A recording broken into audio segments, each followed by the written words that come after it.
Before you go out and make your new hire, replace an individual, it's really important that you build out a scorecard so you know how to measure the individual you bring in. If you're a private equity investor or private equity backed executive, it is really essential that you start to use this tool. So when you go to market to find the right person, whether that be through a search firm, whether that be through your own network, or however it is you're going to run it, that you make sure that you have the right people, that you make sure that you have a fully clear understanding of the individual that you need and all of the criteria.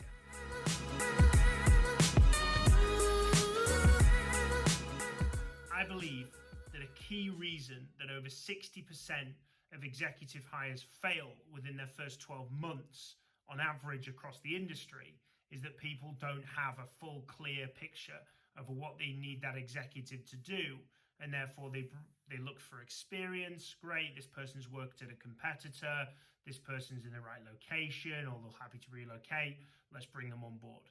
Whereas what we need to be doing is delving more into detail. So this is not a scorecard of, oh, it's this person's out of 10. It's not that kind of scorecard. This is just a really clear picture of exactly the type of executive you need, and it breaks down into 4 parts. Part number 1 is the mission of the role. Sounds a bit far-fetched and a little bit, okay, this sounds like a business mission, but it's not. It's a really important kind of top highlight, which you can use to sell to candidates. Part number 2 is both the business outcomes and the role outcomes. Again, a really great way of making it really clear on what experience that you need. Part number 3 is role-based competencies. Pretty much speaks for itself. Part number 4 is cultural-based competencies. Oversold in the recruitment industry that we assess on culture, but underutilized when hiring into businesses to make sure you've got the right person coming on.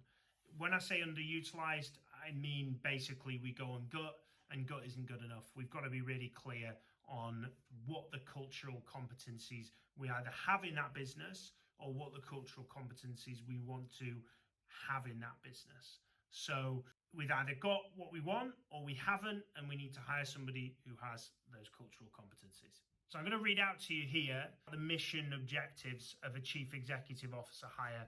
This is a search that we've done for a particular client. I won't name who. I've changed a lot of the details, but this is an example of one for your reference. The mission of the chief executive officer is to grow the business revenue to $120 million and to achieve a $30 million in EBIT. Then to negotiate and lead a successful exit with a minimum EBITDA multiple of 5x and a target EBITDA multiple of 7. So that is our mission. We can very clearly articulate that to any candidate that we have, that's where we want the business to be at. And therefore, we can then look at looking at the outcomes of the role and also the company. So outcomes, we've already mentioned we want it to be 120 million in revenue. We want the 30 million EBITDA. We want a successful exit of minimum 5x, but a target of 7x EBITDA multiple. Through that, we also want to have an identify and integrate between 2 to 3 add-on acquisitions. And also we need to drive organic growth through creation and deployment of a business development strategy. We need to upskill the senior management team. We need to implement KPIs and systems into the business. We need to identify and launch a new ERP system. And we need to appoint a VP of HR and implement a HR process and system into the business. So some of them are a little bit loose, such as we need to implement KPIs and systems into the business. We might want to go through a little bit more detail of what. Obviously, it's going to be tailored to your particular portfolio company in this instance, or you can also use this for your private equity investment or back office team hires as well. Really breaking down exactly the outcomes that you're looking for. Go into detail on the KPI implementation that you need, the process implementation that you require, and really build that out and make sure you're really, really clear on it. I apologize for the very quick interruption here. I just wanted to give you a little nudge. If you've not already, please do hit the likes button if this video you feel is valuable to you. It helps with the YouTube algorithms and helps me out tremendously. But also, please do subscribe and obviously hit the notification button for the channel. if you do feel that this is stuff that you want to continue watching. That way, you'll be notified about every video that we release on anything private equity related. So once we have our outcomes, we're then starting to look at what are our role-based competencies that we need of a chief executive officer. So we need somebody to have proven chief executive officer background. We need somebody who's worked already within a private equity-backed business. We need somebody who's completed one or more private equity-backed exits. We need somebody with exposure for sub 200 million revenue business, but somebody that has 50 million plus of revenue experience. We need somebody who's experienced both with organic and has led M&A growth, experience with a buy and build strategy of a business, who has a demonstrable exposure and experience of implementing KPIs and process systems such as, and that's where you will include your exact criteria of the individual. So it could be, you really need somebody to be able to upgrade maybe the finance system. I appreciate it's a chief executive, but you want somebody who's got exposure and experience in upgrading financial systems within businesses, or has looked at production if it's a manufacturing business and is able to basically look at cost of production, be able to implement that into the business, take cost obviously out of the organization, etc. from there. I'll leave you guys to work out exactly what it is that your business needs, but that's a key way of looking at it. So next one is track record of building out management teams, upskilling executives and making difficult decisions on the right team members. Again, the last one I'd say is really important, is that ability to be able to cut in and cut the wrong people in the business. That is quite a skill. Has somebody done that in the past? And how did they feel? What did they learn from it? And are they comfortable doing it? It's easier coming in and doing it in a business they've not been in, but certainly being in a business that's been there for a long time, that can also be checked on references. Did they hold on to underperformers too long?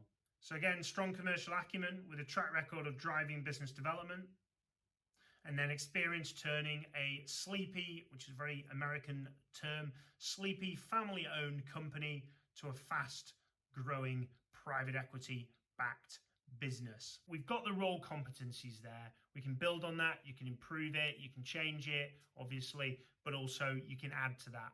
So I'd make a note of these and begin to build them out into your process. Finally, we've got cultural competencies. So for this role, we needed resilience, urgency, passion, engaging, inquisitive, goal-orientated, committed to personal development, and hardworking. Cultural competencies is the one that people find difficult to understand and get out of the candidate. Now, we're going to see this candidate probably turn up. They're going to be in their best, on the Sunday best, so to speak, and they're obviously going to come in prepared for an interview. Now, if we can make that person relax during the interview process, and you can watch one of our other videos on how to interview private equity or portfolio executives and the types of questions to ask, based on role-based questions, but also culture-based questions in there as well. So we want to be understanding is, have they demonstrated urgency? Have they got a laid-back type style, or is it that will suit the culture of the current business? Or is that the kind of culture you've got in the business and you want to get rid of? So potentially this executive would not be right. It's asking questions around that. You'll understand if they operate with urgency because you'll see it in the meeting. If they're really slow with their questioning and they take forever to get through the process, then you're going to know that maybe they're not the most urgent person. Now, there's different areas of this, and experienced interviewers will be able to see different parts. So there's obviously going to be areas that contradict. Somebody's not that interested in your position, they won't be particularly urgent. But I'm talking about the actual interview and discussion process. If they're working at a good candor and a good pace, you'll see that. Again, delving into their resilience when they've had problems, issues, challenges in the past. How have they been able to not only cope with that, but create a culture of resilience where people have been able to go through hard times and then recover. So you're looking at those types of examples of how they've instilled both how are they resilient themselves, if that's what you need, but also how have they instilled a culture of resilience and made that change if you're going through that as well. So it's all about asking questions based on examples of what's happened, and Google did a huge study into this, and that's what they found out. I'm drifting a little bit into the interview questions here, and I apologize for that, but I do realize that a lot of my clients and prospects do miss out on that cultural element, and they don't question it enough. So that is the scorecard. So once you've got that scorecard, it's then building out your interview questions to make sure that you're covering it. Not enough people do enough preparation when they've got a search to actually look at the types of questions that they're going to find. When we get briefed by a client, we immediately look at, right, what questions do we need to find out from the candidates to understand if they're right or wrong, and how do we challenge these individuals to understand if they're going to be right or wrong.